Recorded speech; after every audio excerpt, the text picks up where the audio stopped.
Now, ladies and gentlemen, let me tell you, the next gentleman I will like to introduce to you, a very, very promising one.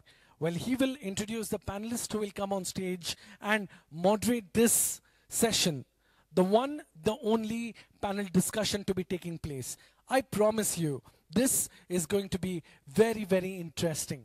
Well, over the last 10 years, I've hosted over 2,000 events, and let me tell you, I'm looking forward to this session. Ladies and gentlemen, next on stage we will have Mr. Akram Syed, a true rags to riches story. A person who has studied in an Urdu school, and we name to this day, he's been invited by the former president of the United States of America, Barack Obama, to the White House for the Iftiar party. That deserves a huge round of applause, ladies and gentlemen. Well, he's an American entrepreneur. I'd more like to call him Indian. A business leader who, of course, believes in trade, fosters education, primary health. He's also the co-founder, president, and CEO of Axelor Group.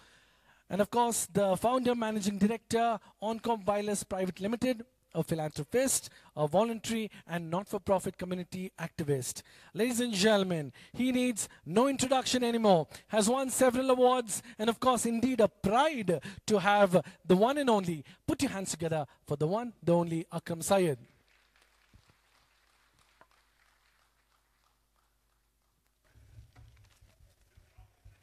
Thank you, Abbas.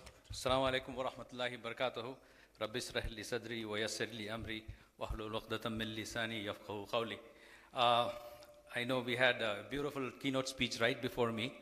We, like Mr. Ziaullah Sharif, we are also learners, although much junior learners who've done much lesser than what Mr. Ziaullah Sharif has done.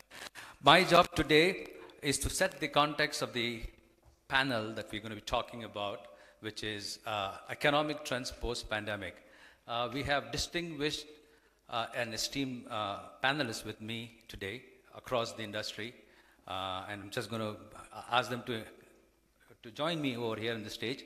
But before that, I have noticed, I just traveled from US last week, that Kripya mask pehne rakhiye, Kripya distance rakhiye between each other.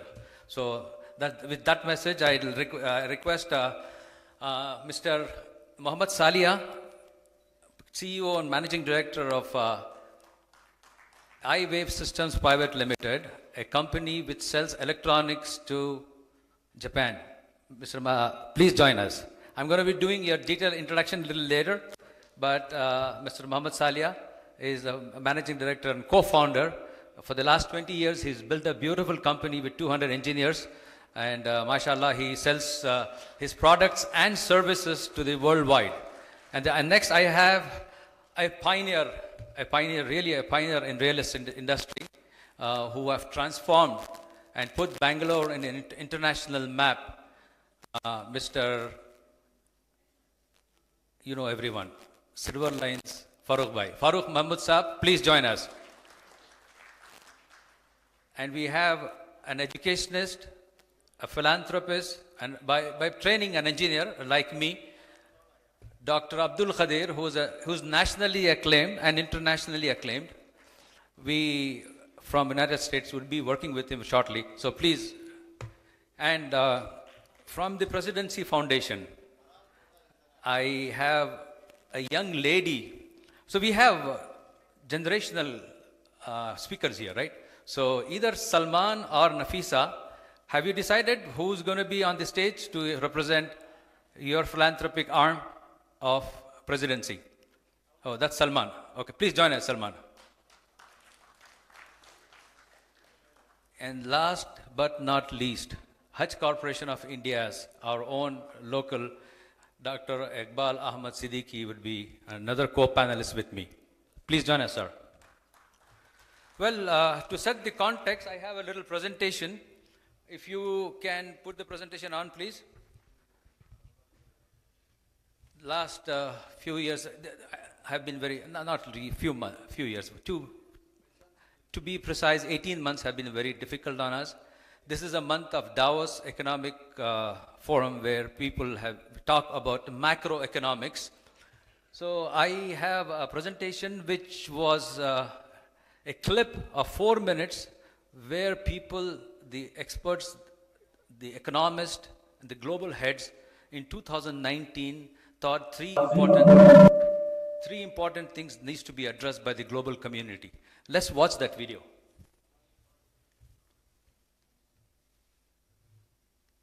Could you please?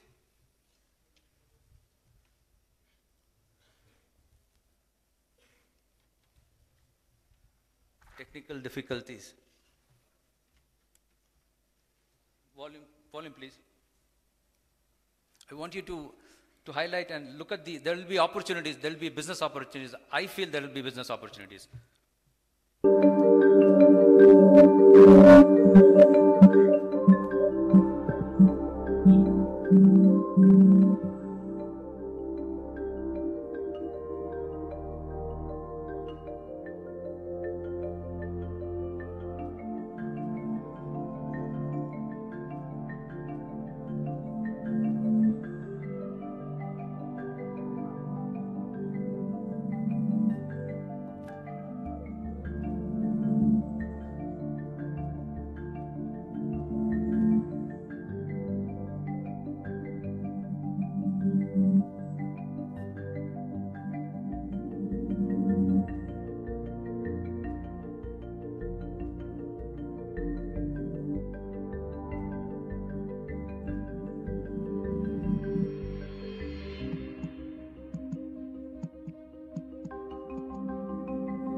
Thank you. That was pre-COVID, pre-pandemic. So let's see what we have. That was what the experts and global economists thought the macroeconomic scene was. And I have a slide Sorry, the slides are going behind. But I have a slide which says, Allahu khairul makirin. They plan, but Allah is the master planner. So then came COVID, where here we are, 400 million jobs lost, 11 trillion economy is in doldrums, and we have many, many calamities.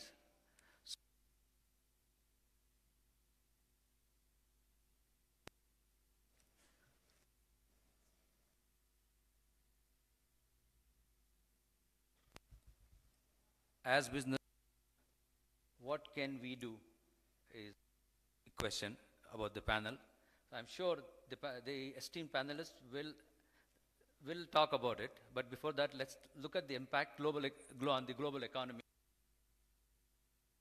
See how every market, OIC market, organization of Islamic countries, the world market, everyone is in negative. I know India, I don't need to tell you, negative 23%, the lowest of all. So this is what has created, and I don't know why they're jumping, but let me tell you, as business leaders, as believers, people who have faith, we believe that Allah is the master planner, and also we trust Allah and also tie the camel. So I have a esteemed group of panelists here, and they're from different industry. And I'm going to go back and sit down, and I've asked them to come, each one of them, to make their presentation, talk their journey, their business journey, or present their perspective, how the next 2 years, next 5 years, short term and long term is looking, and what we as the collective business community can network, learn, unlearn, relearn, and reposition, refocus. There's a lot of things to be redone here. Thank you. So with that, I'd like to begin with the gentleman. There's no set order, there's no prominence. I'd like to begin this one with, he's not my favorite, but Mr. Muhammad Salia.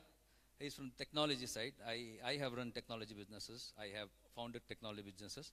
So I might have affinity to technology. So let me give you an introduction of this gentleman. He has MSc in electronics. He was an employee of ISRO, the defense sector.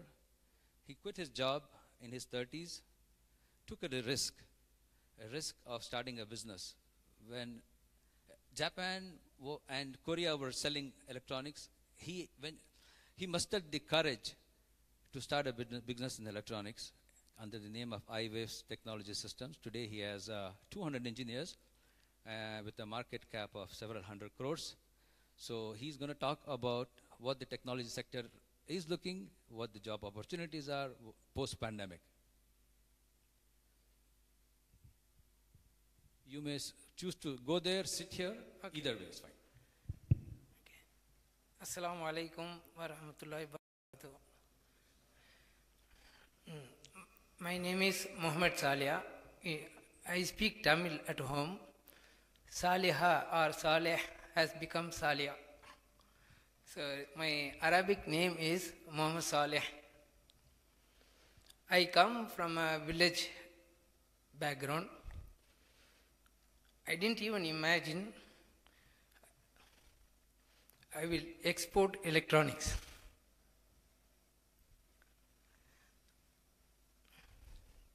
I was blessed to get engineering in the year 1974 when there were only 1,024 students selected for engineering. I consider this as a blessing for me.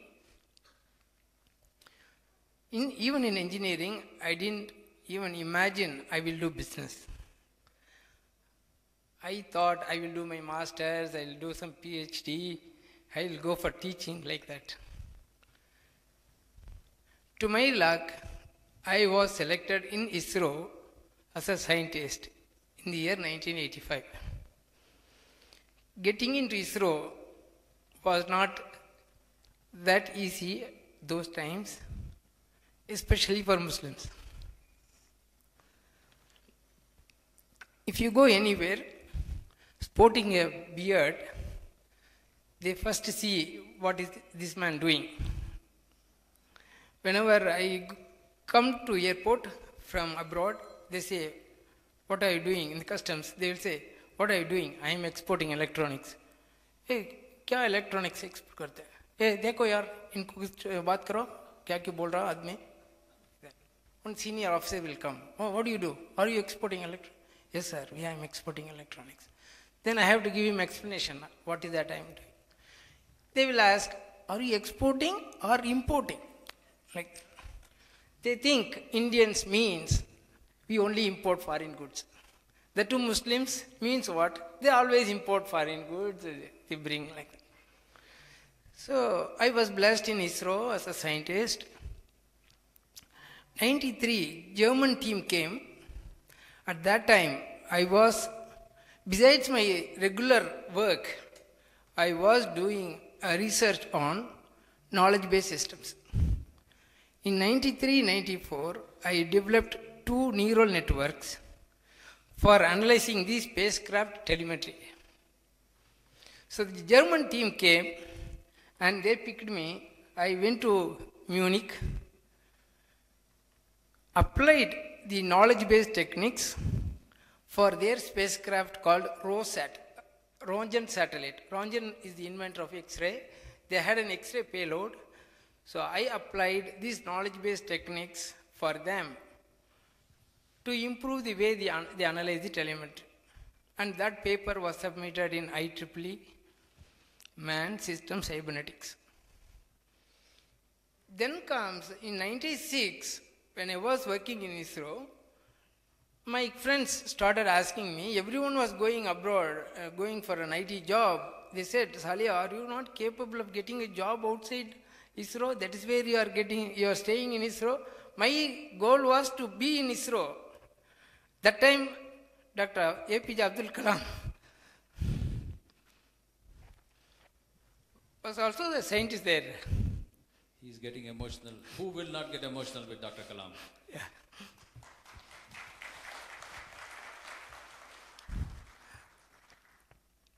So that lady triggered me to quit ISRO.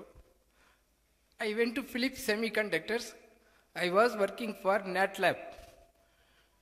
NatLab is a research lab of physics semiconductors, creating new products, electronic products, new technologies those days. So I was blessed to be part of that development. Then came back after 3 years to start my company, iWave. iWave stands for intelligent waves. We wanted to create intelligent waves in the industry. In the board meeting, we decided, everyone was going towards the US. We decided, why don't we look at Japan? All my friends in the industry were telling, Salia, why are you doing this job? Japanese people are very slow in giving the business. Then, to my luck, 8 companies went to Japan, organized by Japanese Export Trade Organization, JETRO. And then first project, we were blessed with the first project from Japan. Exporting electronics hardware to Japanese customers is like selling ice cubes to Eskimos. It's not easy. They don't accept any electronics. When we send electronics, first they will see the board. If there is any small piece of dust, which they will see through X-ray, see through the lens, small piece of dust is there, they will return the PCB. Yeah. So that is how we were blessed. So we export electronics to the Japanese railway system. There's a 16-layer or 20-layer board without any cut and strap. We were exporting electronics. So this is my journey. Like Ziaullah Shah was telling, I think it is with the blessing of the parents. I don't have any special ability or capability, but it's Allah's wish. That's how we did it. Now, coming to the subject for post-pandemic, during this pandemic time, what we did to recover, to get into the business. For example, after the moment the pandemic came, the first attention was on the healthcare. So healthcare people require, the challenge for them is to treat the patients, as many patients as possible, with the shortest time possible. So they require to treat the patients as much as possible. Those days the telemedicine was not very well accepted, but during the pandemic, many governments, they accepted telemedicine. So we developed software to take care of telemedicine. You connect all the vital sensors and then take the data to the cloud. It becomes an IoT. They process the data on the cloud. You give the solution to the customer. Like, this is the patient. So one of our teams, they developed an algorithm, AI, ML, DL algorithm for analyzing the X-ray, chest X-ray, to confirm this patient is having COVID-19 or not. So this is helping people, and in that process, if you give an X-ray data, the software will identify 16 different diseases of that patient. Any one of the diseases he may have. Like. The next is we developed a wearable which is being used in the Melbourne University Hospital. This wearable will measure your SpO2, the vital signs like heartbeat rate, all these things, and it will send to the cloud, and they can detect any epileptic instance that can happen in that person like that. This we did it much before the pandemic, but now they are using it for for diagnosing the patient's health using the wearable. So wearable is becoming the order of the day for after the pandemic. We believe that the current, after the pandemic, the pre-pandemic situation will not come back after the post-pandemic. That is the belief we have. That requires a new normal to be adopted in the technology. For example, you need robots to be available in the hospital. You need robots to be available in the manufacturing setup. You need artificial intelligence and then blockchain for analyzing the anomalies. So there are a lot of new technologies that need to be used post-pandemic. If this pandemic has not occurred, we would not be exercising all these new technologies. Meaning, this pandemic is a blessing in disguise for the technocrats. Now, the next what we did is, you visit the hospital, you visit the office. Whenever you go there, you have to, for attendance system, say for example, they have a biometric where there is a touch. So we made a touch-free biometric system with a temperature monitoring, and then that is recording the temperature. You don't have to use the gun, and simply use, show the hands, and then it measures the temperature, and it does the face recognition, allow the patient, allow the employees or visitors inside. Then comes software. We have developed a software for learning. After the healthcare comes the learning. For learning, we developed ERP software, learning management software. During the pandemic period, we developed the learning management software with video classroom sessions possibility. Now we are promoting this to countries like Kenya, Nigeria, US, Europe, and India also. So this is again another development during the pandemic we did. I think we are running short of. So, I appreciate it. We'll come back to the next round of questions. Yeah. Thank you very much. Thank you so much. Thank you. So, ladies and gentlemen, a bigger loud round of applause. Now, see, pandemic, India has a share of pandemic. So, can you believe our community, somebody from our community, contributing so much in terms of technology? Big round of applause. We will come back to you for more questions. So he was talking about artificial intelligence and blockchain 20 years ago. Now everybody talks about it. Today, the trend is to talk about these technologies. Mr. Salia was talking about it and doing things with it 20 years ago. So these are the pioneers we have. Well, we have another next pioneer. The industry, Bangalore, is very famous for its real estate worldwide. And our community has a major share in real estate, the way I see it from overseas, alhamdulillah, and I pray for it. So in every aspect, the whole value chain, right from builders, realtors, and the other value chain, you name it, in the whole construction industry and the development industry. So one such gentleman, 40 years ago, began his career in real estate. He has represented international forums, co-founded FABC in India, and a consortium of realtors, rather, where about 100,000 members are there worldwide, and he had the honor of leading this worldwide. And also, here, the skyline you see, that's the Silver Line skyline. Ladies and gentlemen, I'll give you Mr.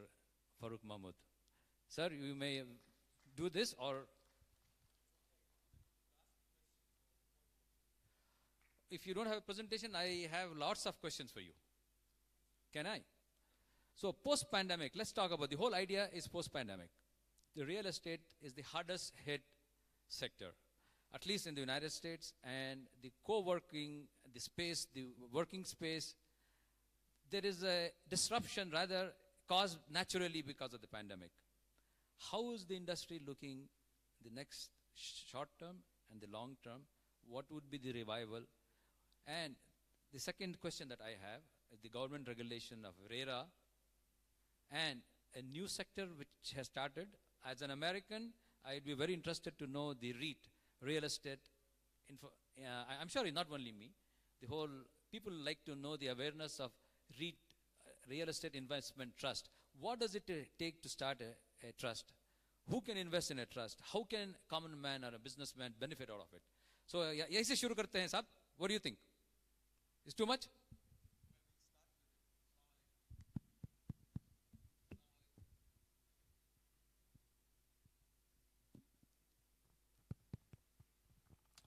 Assalamu alaikum wa rahmatullahi wa barakatuhu. Good evening to all of you. Just to correct what Akram said, I come from Bangalore, from an old family of Bangalore, and I got elected as the world president of a global real estate federation known as FIAPSI, which is headquartered in Paris, and it's a 74-year-old organization in about 76 countries, having 1.2 million members. And it was 100,000. I just wanted to clarify. It was, it's Allah's grace that I happened to be there at the right place at the right time, and it's only His grace that got me elected to this post. My other competition was a Dr. Lim, who was the head of real estate in the Singapore University. It was also a very big development company who used to head CapitaLand in Singapore. So I happened to beat him with a 2/3 majority. That's through Allah's grace, and the rest is all history. I finished my tenure as the world president. But it's taught me a lesson that, we're still living in a frog in the pond mentality. We've got so much to learn. I've traveled to about 147 countries in my journey. And during my tenure as the world president, I think I seldom was at home in Bangalore for just more in a month, maybe about 4 days and 5 days. I remember once flying in from New York, coming back just to attend my granddaughter's birthday, and the next day I flew to Buenos Aires, back again. So it was not under 24 hours, so I was virtually living off a suitcase. But this has taught me something, and real estate globally is the only really, truly real business. I mean, of course, hats off to Mr. Sharif Saab, Zia Bhai, and our technology expert of what they have done and their achievements. Allah has been absolutely kind to the entire community here, especially down south and in Bangalore. I personally feel that long term and short term, it's a perception of how you look at things. I see this glass or this bottle as half full. Some of you might see it as half empty. So both are right. But from a perspective of real estate, I'm very bullish. Short term, we might be having some pains, but long term, we're here and we're here to stay. And I'll tell you with statistics of why I'm sure that this market is never going to collapse in the coming decade at least. You've got big names like Brookfield, who invested close to 50 billion US. In Bangalore alone, they've put in a couple of billion, 4 or 5 billion US in 2 or 3 companies. Then you've got Brookfield, you've got the Qatari investment fund, the Singapore funds. All these people are queuing up developers' offices to take a stake of the pie. And they wouldn't possibly do that if they didn't see the right potent. And they're picking up the best assets in the country right now. So this gives me that feeling that, listen, this business is here and it's here to stay. Short term, yes, this pandemic has kind of upset the apple cart. But I think Allah is the greatest planner. And things have bounced back. The way I see it, things have taken a positive, things are moving very positively. I personally can tell you that, the transactions we've done in the past 5 months are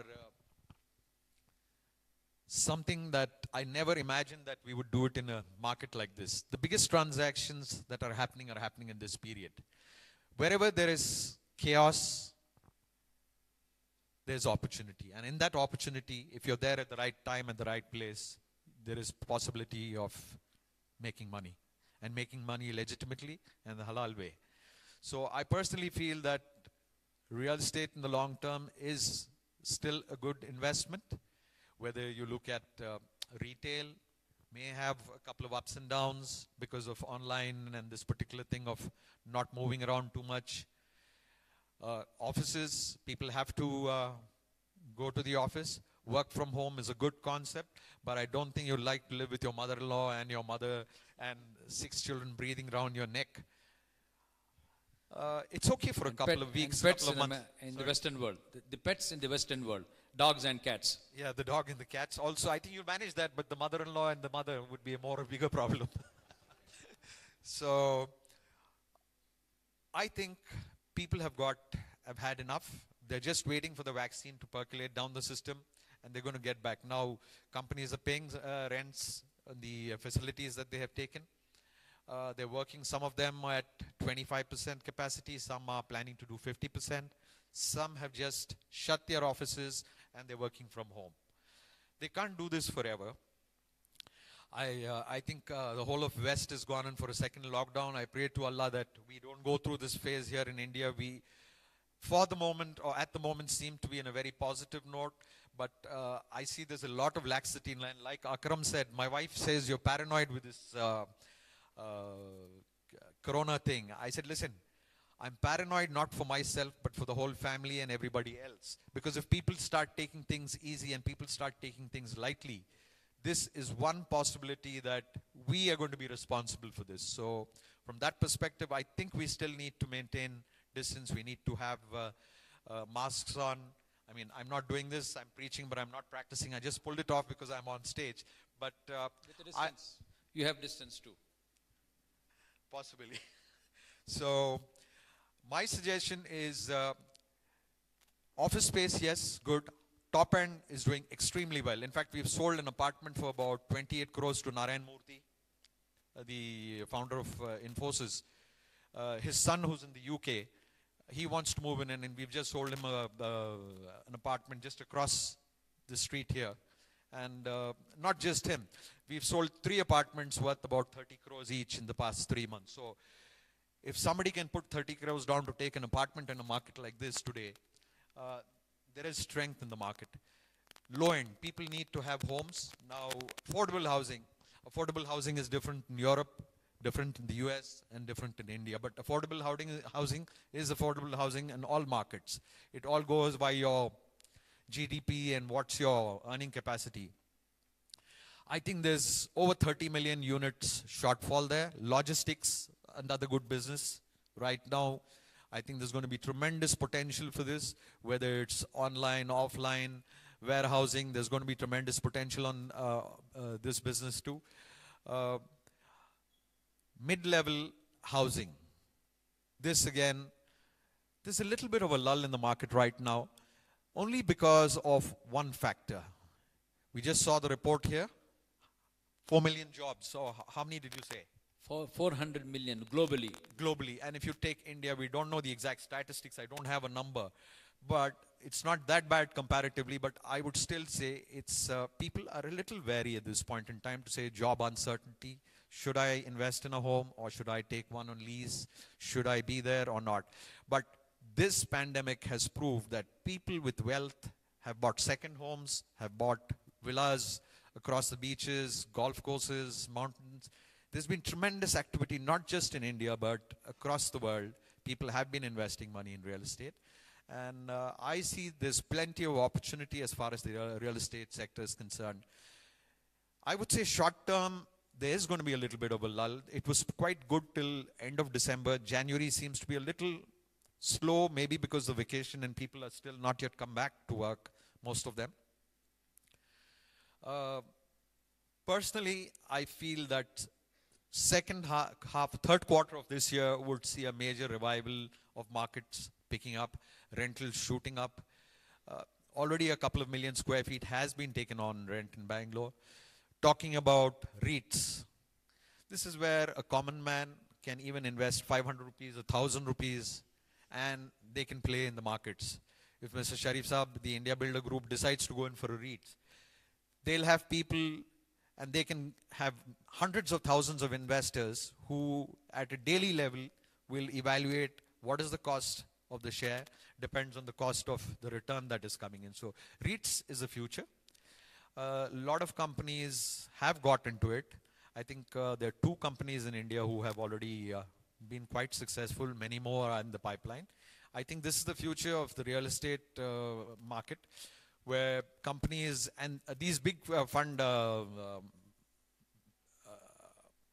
houses that have invested here, Blackstone and things like that, will go in for a REIT in the Indian markets. And I think they'll quadruple what they have invested in India. It's changed the dynamics of real estate. People who've bought agricultural land that is rural, 10 years later it's become urban. So it's if you've invested 40 lakhs of rupees on a 10-acre plot, today it's worth maybe 40 crores or even 100 crores or 200 crores because the city has expanded that much and you've done nothing for it. It's just that Allah has been kind to you, sitting down in the right place at the right time, and things have happened. So I personally feel that REITs and real estate will do extremely, extremely well. I would say pick your choice right now. This is the right time to buy real estate in my view. Developers would be offering deals at this point of time because of certain parameters of liquidity and high inventory in certain sectors. So from my perspective, this would be the absolute right time for people to invest, whether it's commercial real estate or residential real estate. This would be absolutely the right time to invest into the markets. What was your next question? No. Market disruptions, such as we have mega breaks, we have online. How would our community have a lot of realtors? A lot of livelihood depends on real estate, introducing, cutting the deals. Now there's a lot of technology. The companies like Mega Breaks and online real estate companies. What do you think? What is the future of our people? I know at least thousands of Muslims are in this business. What will happen to them? That's the market disruption we want to know. I think, again, this is my perspective. Online is the future of real estate. Like the Amazon, you go online, you pick up what you want, and it reaches your house. You've got Dunzo reaching your food stuff in minutes together. So this is the future. But one thing you should remember in real estate is a handshake, the virtual handshake and the physical handshake on the ground. It's important.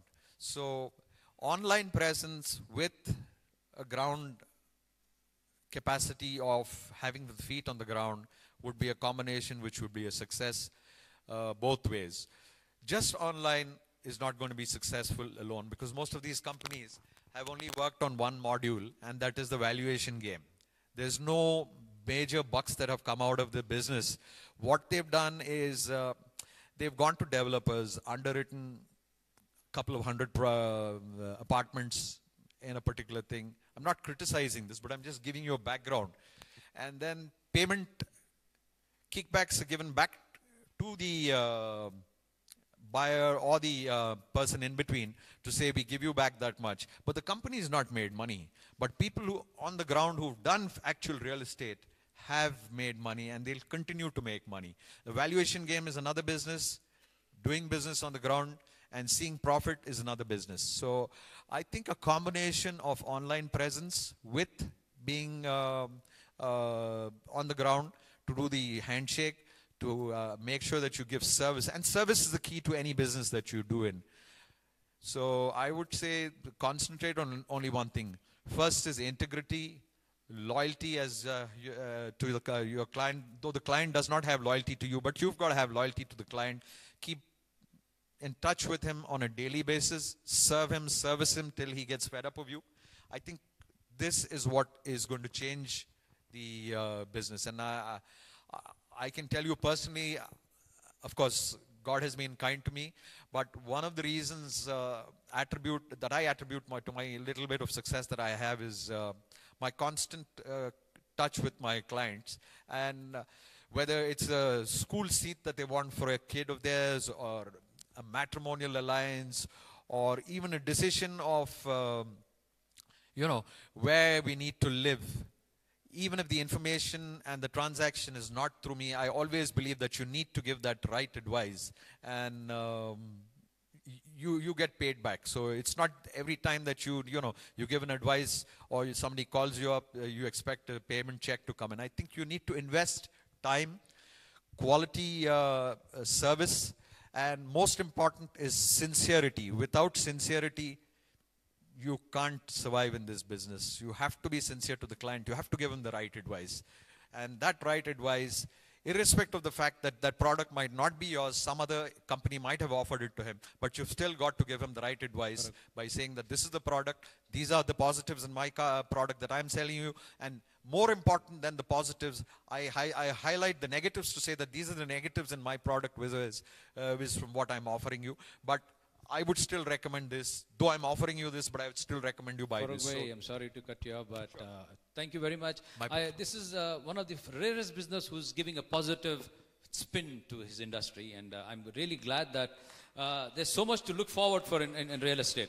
And it's a really different perspective, Farooq. But thank you, I appreciate that. Now, and he did mention one important thing, creation of wealth. Well, we are all here for creation of wealth, and it is halal to create wealth. Thank you. I made that note. And from there, we go to not a completely enterprise, but rather an affordable education sector. Somebody who has created excellence in India, somebody who has created value education at an affordable price in rural areas. I'm talking about a gentleman who is an engineer who returned from Saudi Arabia in 1989 to start a small school, impart education to the underprivileged students and the lesser privileged students. And that movement has grown in the city and the region of Bidar to something called Shaheen Group of Institutions. And today, the ROI, we're talking about economics, right? So let me put it in an economic terms. The return on investment of what this gentleman creates, 400 seats, and an average seat in a medical college. So hundreds of thousands of students have, I know thousands of students have sought free seats in the government medical colleges, and their integrated program. And one important aspect that we in the United States were talking and trying to make an alliance with an organization like this is something called AICU, Academic Intensive Care Unit. Make a note here. Intensive care unit, patient stays in an intensive care. So what is academic intensive care unit? Where a student who has dropped out from madrasa is picked up by Shaheen and tried in 8 months to bring them into the mainstream of education. And ladies and gentlemen, I'd like to invite him, मैं दावत दूंगा doctor Abdul Khadir साहब को बात करने के लिए with a share. मैं अकेला ही चला था जानिबे मंजिल मगर लोग जुड़ते गए कारवान बनता गया.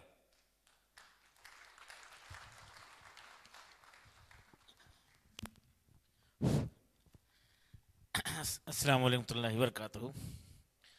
जज़ाकल्लाह. मैं मुबारकबाद दूंगा ऑर्गेनाइजर्स को.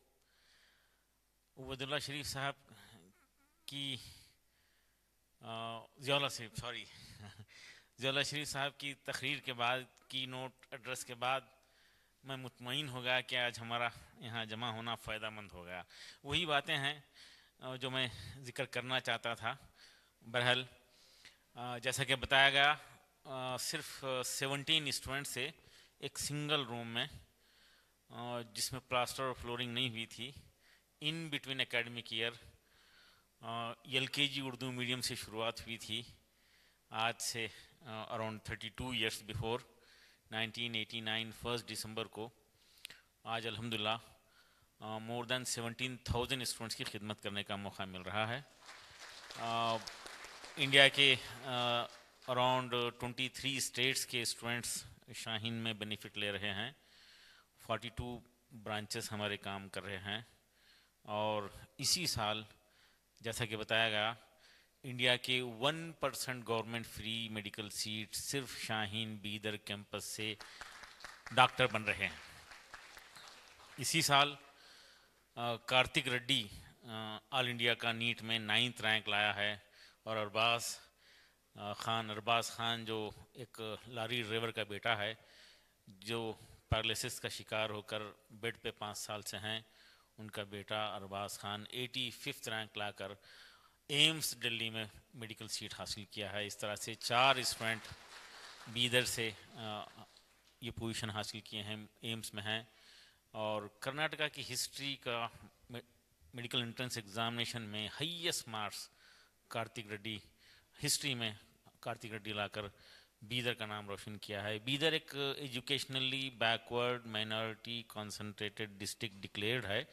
और जब मैं इधर बेंगलोर में इंजीनियरिंग के लिए आया था तो लोग बीदर को पूछते थे कि बीदर कहाँ है, बीदर कहाँ है.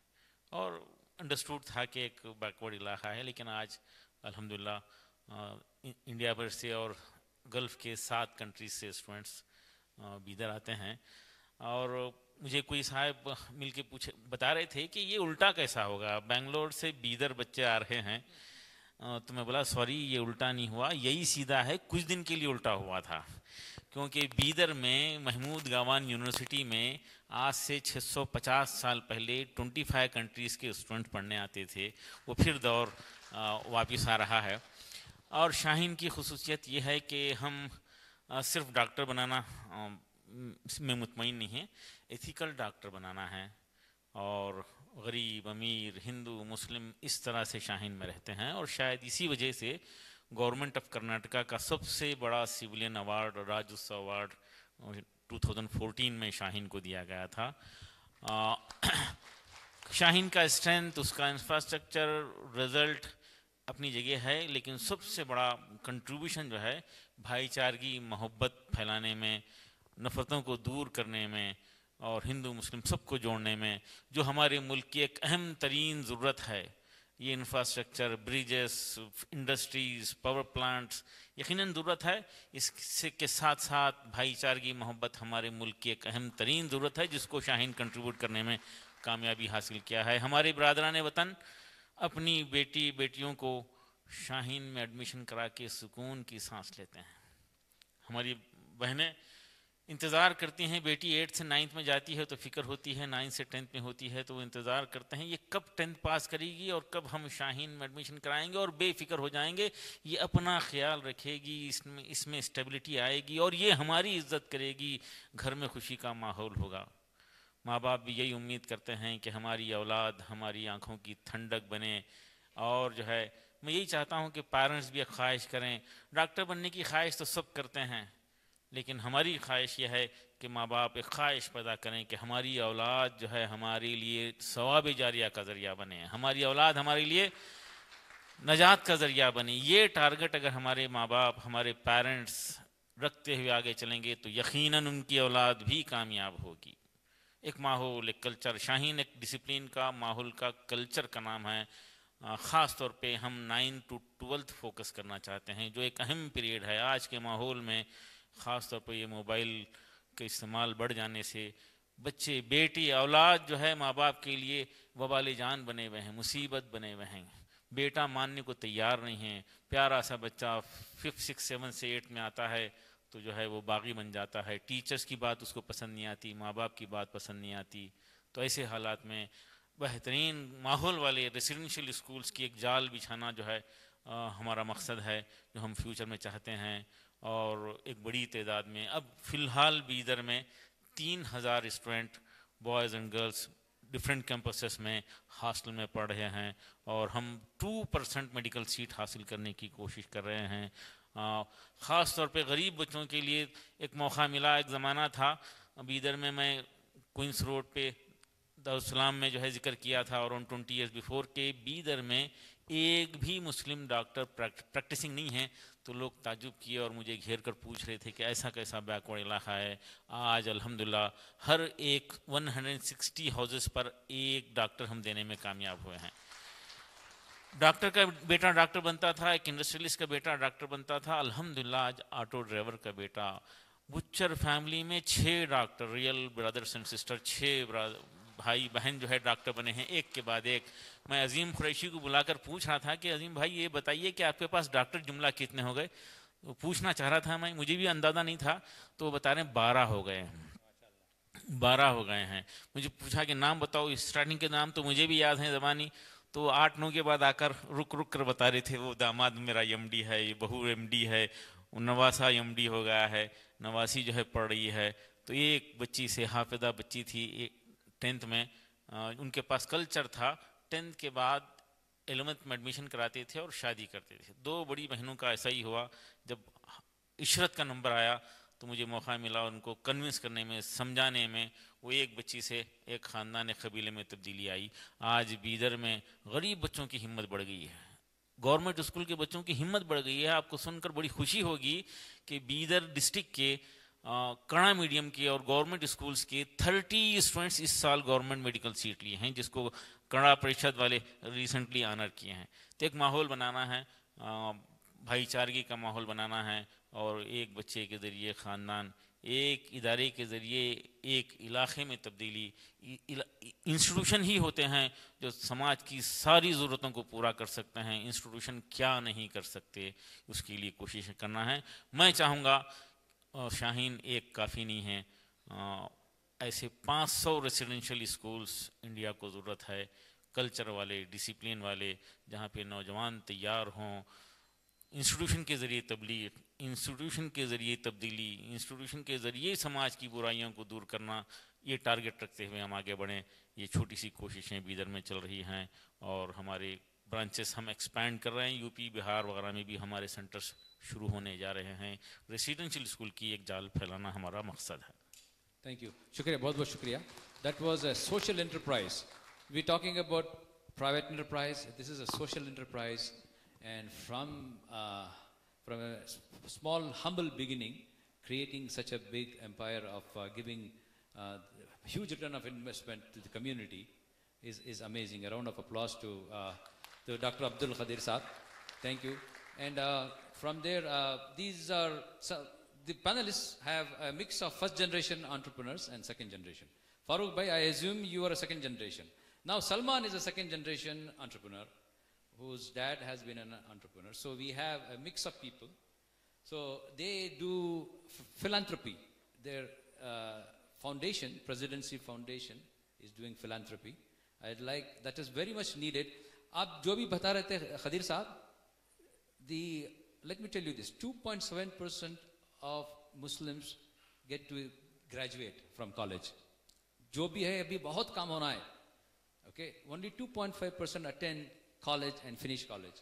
And only 8% of Indian Muslims finish 12th grade. So now we have a beautiful private university created, which is a mark of excellence, called Presidency University. And they have a foundation, and they're doing work to bring up the community in various different ways, the philanthropic art. Salman, I know it's a completely different thing. Let me ask you one thing. How do you plan on doing things post-pandemic? What do you see the problems of our community, and how your foundation is helping? Assalamu alaikum to each and everyone present here. A very good evening.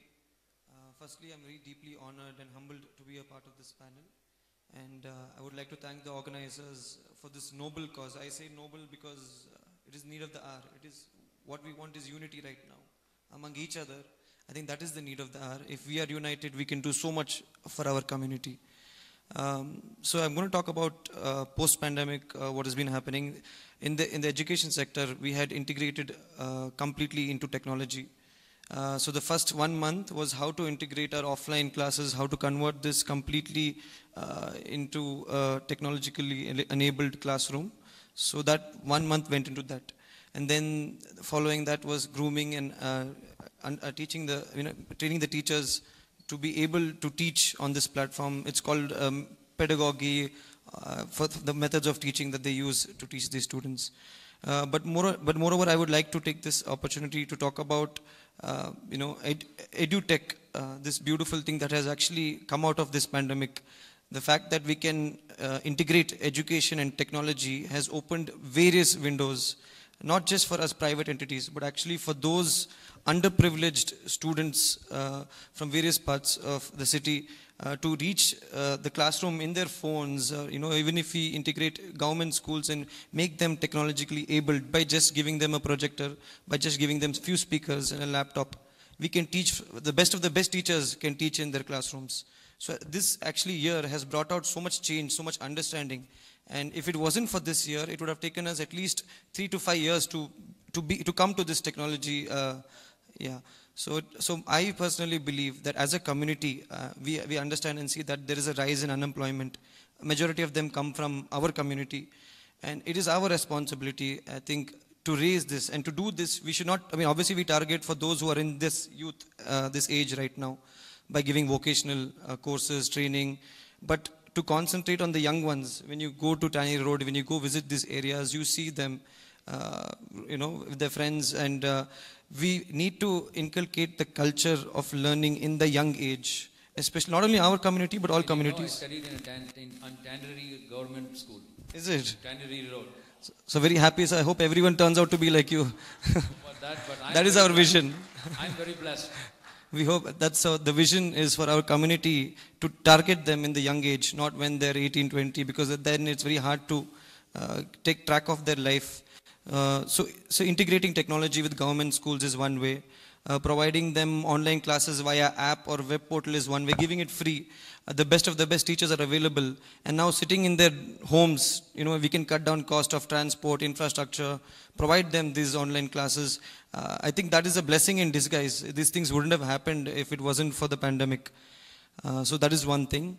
And other than that, I would just like to talk about the various roles that the foundation has played before the pandemic and obviously after it. The foundation has played an important role in vocational training. This is basically is that those who have not able to pass 10th or 12th or even if they don't have any education degree, at least we will provide them with basic courses like tailoring, beautician, carpentry, repair and maintenance. These are small jobs. Why to leave that gap of unemployment when these people at least can get those basic jobs, can feed their stomach, can keep, have a decent shelter and keep their family happy. So we are trying to encourage youth at least to get into jobs like this. And and concentrate on the young ones as well and by tying up with government schools, and we are doing that. I've already initiated this process. We are in talks with government schools. We are providing them with this projectors and laptops and to enable education in their schools. And moreover, you see that there's a difference between government school and a private school. Why is that difference? End of the day, it's because of the quality of education. We need to give the best faculty, the quality for the student to learn, to understand. Today, our people if you say Urdu medium or you say Kannada medium, they will not be able to speak English. Today, if you know English, you will get a job in a BPO sector or in a telemarketing sector. Learning English is not a tough job. But that's what, so if we concentrate on these few things, on enabling education to the society, especially the underprivileged, a lot can happen and we can change their destiny. And I think, I'm sure with all of us here on stage and everyone else, if we work together, we can make wonders for our community. Thank you. Ladies and gentlemen, I'd like to take this opportunity to congratulate them for being a deemed university. After Aligarh Muslim University, you hardly see Muslims making, whether private or community, right? This is a rare opportunity where one of the Muslims, I know few organizations in Kerala, Inopaya University has started, and few other Muslim organizations.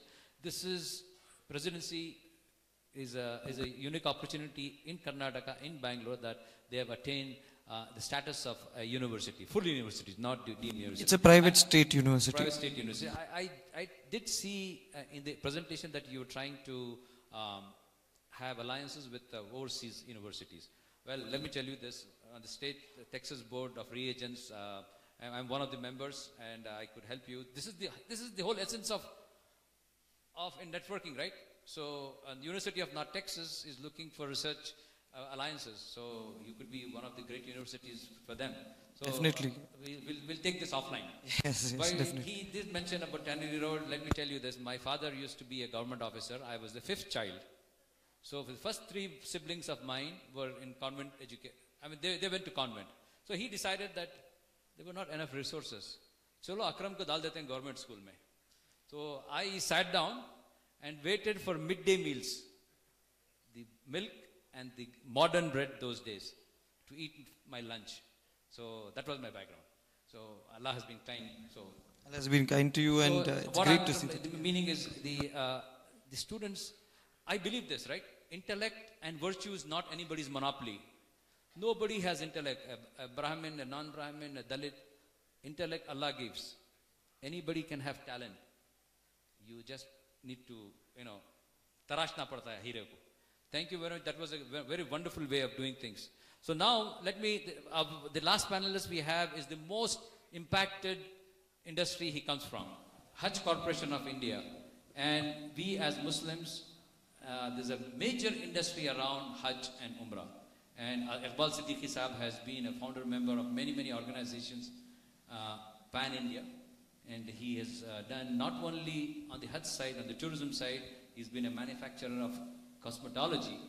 And he has done many, many things. He hails from Mysore, born and raised in Mysore. Came to Bangalore a long time ago. Being a successful entrepreneur, and on the social enterprise side, he has contributed a lot in terms of Hajj and Umrah. So, Iqbal Saab, I'd like to invite you to talk about the tourism. How is impacted? What is pre and post? Oh, the most affected.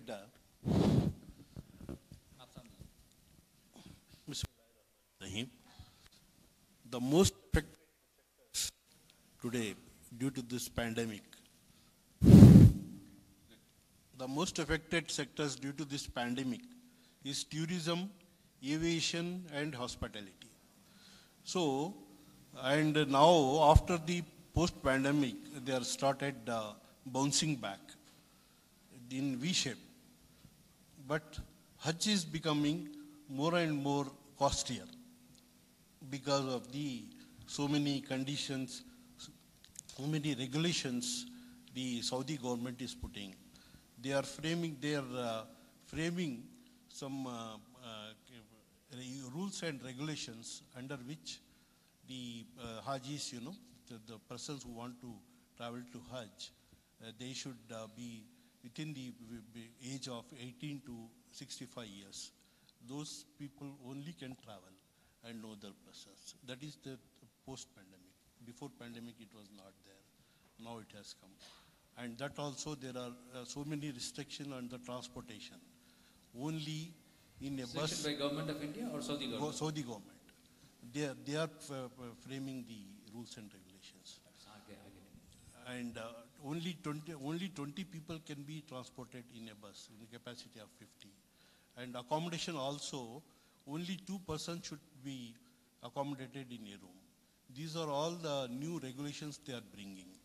So the Hajj will become costlier this year. That's what we are expecting. So next 5 years, how is it going to be? India being that, the biggest contingent in the Hajj, right? Yeah. No, we are getting some 2 lakh visas every year. But this time I think it will be restricted to 25% of the visas. We may get not more than 50,000 visas this time because of the pandemic.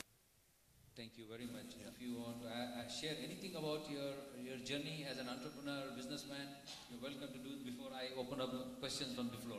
Yeah, you can open up questions. Okay, thank you very much, the esteemed panelists. Thank you for being here. Now let's see if anybody from the floor has any questions. You have microphones.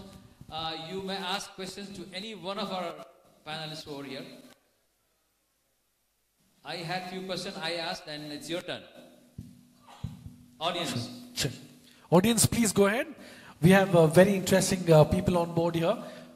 I'd like to ask a question to Farooq Sahab. I loved what you said, especially about being a frog in the pond. Many of us youngsters, when we see, how do we break the ceiling glass? How do we get out of the shell? How do we not just be the best in our city, but how do we become the best in the nation or make a mark globally? What is the best way for a youngster to not be the frog in the pond? Very tough question, but I can only tell you that if you're sincere to whatever you're doing and put in your best and have faith in Allah, I think you will achieve your goals. Some may take a longer time, some may take a shorter time, but eventually you will reach your goal if you're honest and you're sincere, and whatever you're doing it in the right spirit of fellow brotherhood. I personally feel that you will achieve your goals. Of course, all parameters put aside, hard work, integrity, the right amount of education, being in the right place at the right time. I would say this would be a key factor, that if you're sincere, and you will definitely get to your goal. I must say you're definitely not a frog in the pond. Thank you. Thank Sorry, you. I couldn't hear what you said. I must definitely say that you've not been a frog in the pond. Let me finish. You've definitely not been a frog in the pond. Thank you. Thank you, Abbas. Yes. I have a question. I have a question for Salman Saab. Salman Saab, first of all, we are really proud of you that you have founded such a university, and you have brought so much confidence in us that Muslims can also run some big universities and get so many awards. That's really great. My only question is, how many percentage of the students are Muslims? The reason I'm saying is, we have a lot of institutes which are run by Muslims, but we don't get Muslims percentage in there. It's merely like 10-20% remaining are like used by other people. So how it is really helping the Muslim community? So first of all, I was not the one who started the university. It was my father. He happens to be the only minority chancellor in the entire Bangalore city, at least. And that itself is a proud thing. We are very proud of that. And the thing is that how we help our community, we have been doing it since the conception of Presidency University, where hundreds of students, we give complete freeship based on their merit. So if there are meritorious students, they will give complete freeship if they come under the below poverty line. And that is still available in Presidency University. So anytime, if anyone wants it, definitely share it with me. I will take it forward, and we can provide free education for the underprivileged, only if they're meritorious, if they're good students, definitely. Any more questions? Yes. Good evening, everyone. There's another question. Go ahead, please. Yeah. Good evening, everyone. This is Syed Hassan. So I have a question to the panelists. Post-pandemic, context to the situation, the current situation of our country. when I say current situation, when I say current context, you can say economically, socially, politically, what is the scope that we have for new entrepreneurs or startup companies? Who's this question directed to? Anybody? Anybody can answer. I am not Indian national, so the political aspect I'll avoid it. Economics, anyone can answer this.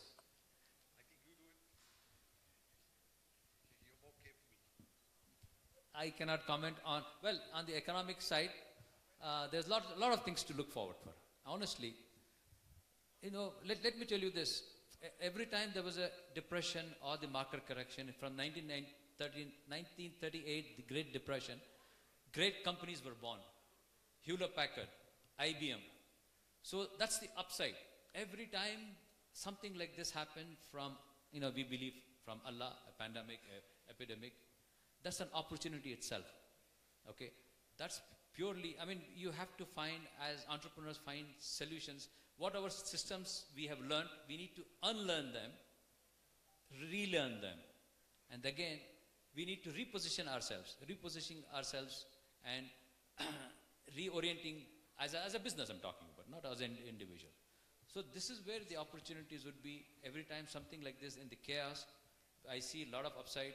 We heard from Farooq Bhai, people are buying deals left, right, and center. So there is money in the market, but you need to channel your solution or the product in the right way. So, come up with different innovation. This is the time to innovate. Okay, every time there is some setback, we'll have to bounce back. So this could be the time to bounce back with your solutions. And if we've always been trying to become an entrepreneur, this is the perfect time to become an entrepreneur, in my opinion. Anybody like to add? Any other questions? If you don't like. Can I ask? I have one question. And this question is related to both our educationists, Dr. Khadir Saab as well as Salman. In fact, I have interacted with all these people and touch with them. My question is now after this post-pandemic, everybody knows that there's a lot of disruption. The technology is available. But the problem is the devices, the sources which is to be available to the underprivileged children, that has become a biggest challenge. So do you have any plan for that, or how is that? Excellent question, Nazir Saab. Very good. Thank you. So as I was saying earlier, the best way to tackle something like this is to integrate with government schools. Government schools have the infrastructure. All that we need to provide is a basic projector, a laptop, and few speakers. So that is the best way to access these students who are underprivileged. I hope that answers your question. Khadir Saab, आप बोल सकते हैं इसके बारे में? जी, ये मसला तो यकीनन रहा, लेकिन हम बिल्कुल वेरी बिगनिंग में पेंडेमिक के फौरी अलर्ट हुए और इंडिया भर के स्टूडेंट्स के लिए हम ऑनलाइन फ्री क्लासेस का अनाउंसमेंट कर दिए थे और हमारे कंप्यूटर लैब से अराउंड 400 सिस्टम्स को घरों तक भेज कर कनेक्शन करवा कर भी हम स्टूडेंट्स की मदद कर रहे हैं। उसका नतीजा निकला हमको मार्क्स काफ़ी बड़े।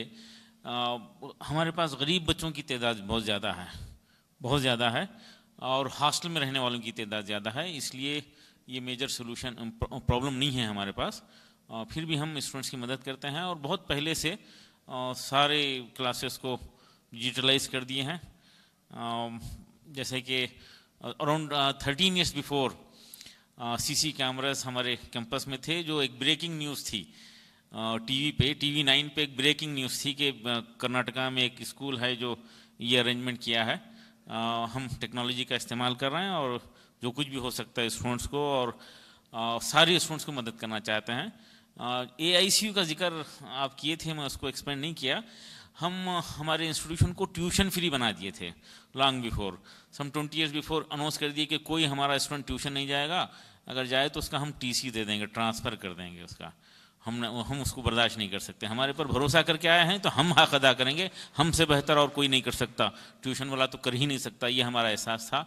جب یہ ہم ڈکلیئر کر دیے تو بعد میں ساتھ ہی ساتھ یہ بھی احساس ہوا کہ کچھ اسٹوڈنٹس تو ایکسٹرا کیئر کے مستحق ہوتے ہیں, ان کے لیے ہم کچھ سولوشن نکالتے ایک الگ ڈپارٹمنٹ بنا دیے, اس کا نام رکھے AICU, academic intensive care unit. اور اس میں ہمارے اپنے جنرل اسٹوڈنٹس, جنرل وارڈ کے اسٹوڈنٹ جو ویک چلتے ہیں, خاص طور پہ میتھمیٹکس اور لینگویجز میں, ان کو AICU میں رکھتے ہیں. وہاں پر ایک ٹیچر کے پاس 6 اسٹوڈنٹس رکھتے ہیں, ان کی بیسک کو ٹھیک کرتے ہیں, صرف میتھمیٹکس اور لینگویجز, اور وہ بچہ 10 دن 15 دن 20 دن میں پھر سے کلاس میں بیٹھ کے سبجیکٹ کو سمجھنے کے قابل ہوتا ہے, اس کو واپس ریگولر کلاس میں یعنی جنرل وارڈ میں شفٹ کر دیتے ہیں. وہاں پر اس موقع پر کچھ ڈراپ آؤٹس ہمارے پاس آنا شروع کرے, ہم ان کو کیونکہ ہمارے پاس AICU تھا وہاں پہ رکھے, اور وہ بچے ماشاءاللہ ڈراپ آؤٹ آج MSc کر کے ہمارے پاس وائس پرنسپل ہیں, KPSC سے سلیکشن ہو کر ہارٹیکلچر آفیسر ہیں, ڈسٹرکٹ آفیسر ہیں.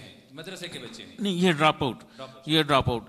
اور ہمارے اپنے شعبے حفظ کے بچے جب 6 کے بعد سے ہمارے اپنا شعبے حفظ ہے, وہاں پر LKG UKG فرسٹ میں جو ہے قاعدہ پڑھاتے ہیں, سیکنڈ میں قرآن ناظرہ پڑھاتے ہیں, اور تھرڈ سے حفظ کرواتے ہیں. 3rd 4th 5th کو حفظ کراتے ہیں with mathematics and languages, 1 period only without any home work. اور وہ بچوں کو واپس 6 میں ریگولر اسکول میں لیتے ہیں, اور وہاں پر بچے آگے بڑھتے ہیں. اور ہمارے پہلے ہی بیچ کے رابعہ بسرین بنگلور میڈیکل کالج سے MD کر کے حیدرآباد میں پریکٹس کر رہی ہے. کئی حفاظ ہمارے اپنے شعبے حفظ کے کئی بچے جو ہے ڈاکٹر انجینئر بننا شروع ہوئے. ایک طرف حافظ بچے ڈاکٹر انجینئر بن رہے تھے, دوسری طرف ہمارے ڈراپ آؤٹ سکسیزفل ہو رہے تھے.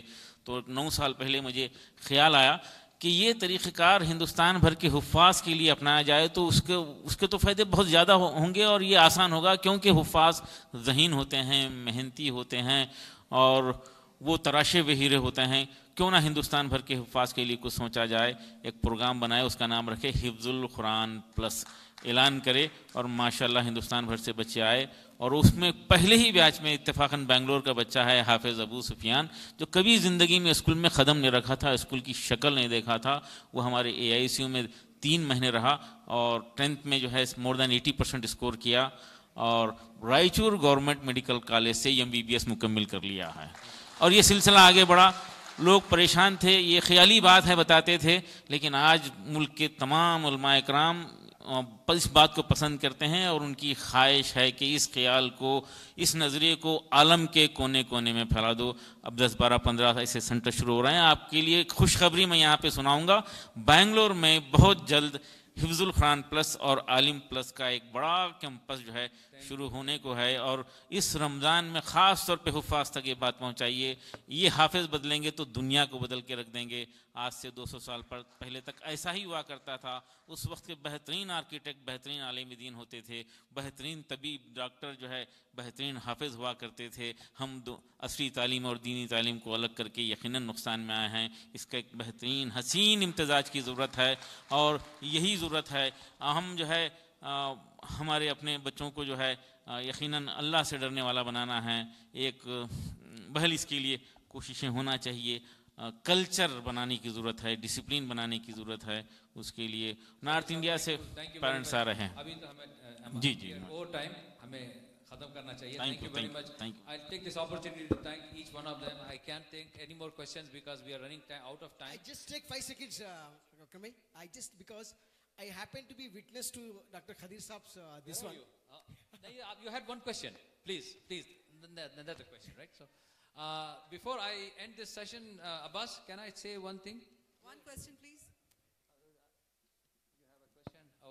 Okay, we'll quickly take it. Yes. Yeah. Please go ahead. Okay, with so many students jobless at the moment, post-pandemic, my question, okay, with so many students jobless post-pandemic, my question here is, with our goal, IICCB's goal of community upliftment, how can we help them? IICCB is more of a chamber. So we have so many industrialists and entrepreneurs here, you know. I guess this question is for everybody. Yes. So this is noted. We'll take this forward and see how we can make the connection between people who want, people who are seeking opportunities, people who can give opportunities. There are vendors and there are contractors. They can come together. This is the platform. Yes. Perfect question. Thank you for asking this question. And we can develop as we go along. one last analogy I like to make. Somebody asked about, is it the right time to ask?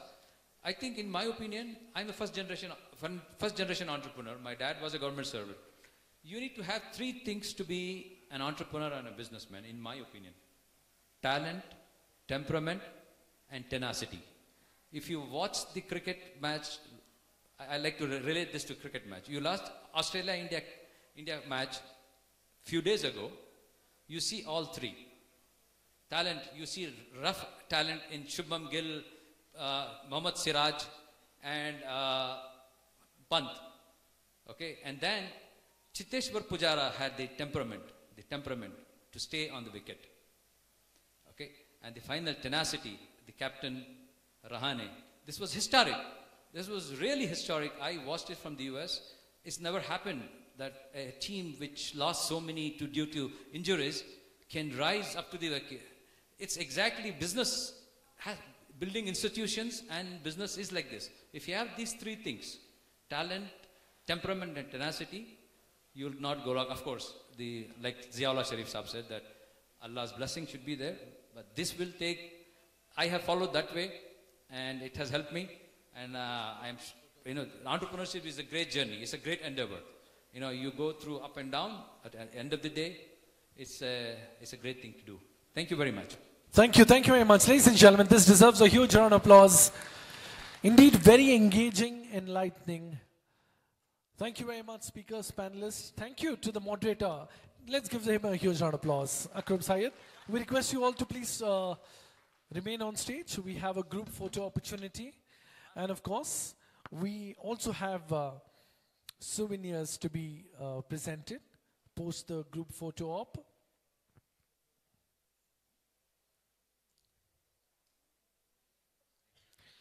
May I now first request the panelists, of course, please be on stage. May I request Fatima Jumalji to please come on stage. Panelists, kindly remain on stage. We have a souvenir to be handed over to the panelists and the moderator. Yes. May I request Fatima to please come forward and hand over the souvenir to Mr. Salman Ahmed.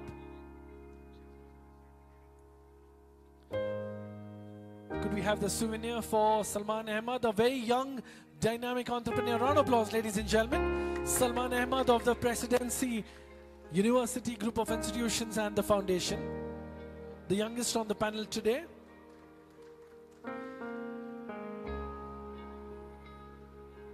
Next, may I request Mr. Syed Umair, the proprietor of Hindustan Hotels, to please come forward and present our souvenir to Mr. Farooq Mahmood. With a huge round of applause, ladies and gentlemen.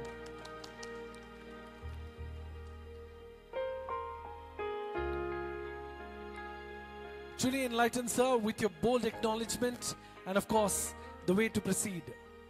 Also on stage, please welcome Mr. Nadeem to come forward on stage and hand over the souvenir to Dr. Abdul Khadir. Round of applause continues, ladies and gentlemen. We have some very established names on the panel today that deserve a huge round of applause, of the Shaheen Group of Institution, a towering visionary, I must say. May I request Mr. Shiraz Pasha to please come on stage and hand over the souvenir to Mr. Iqbal Siddiqui. May I request Shiraz Pasha Sahab to please come on stage. He's outside. Sir, if you could, Mar Sharif Sahab, if you could please come. Round of applause continues, ladies and gentlemen, to Mr. Iqbal Siddiqui. Iqbal Siddiqui Sahab.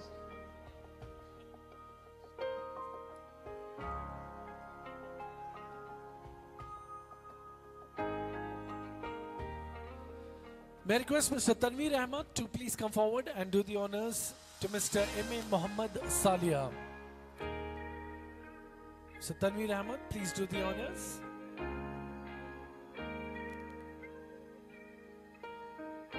Mr. Muhammad Salia, undoubtedly, I'd say he's met the man himself, Dr. Abdul Kalam, who once said, success is when your autograph, when your signature turns into an autograph.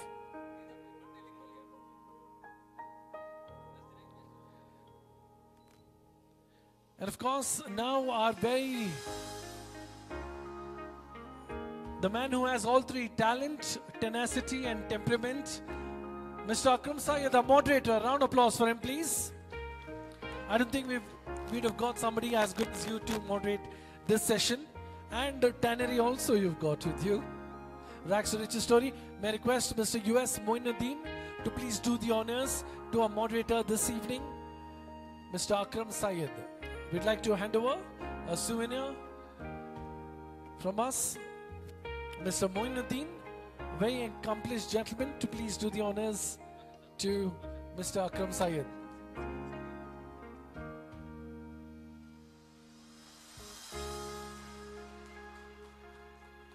Ladies and gentlemen, come on, put your hands together. Everyone, this is only as bigger as it can get here at Indian Islamic Chamber of Commerce and Bureau. Thank you very much, gentlemen. Pleasure having you all on stage.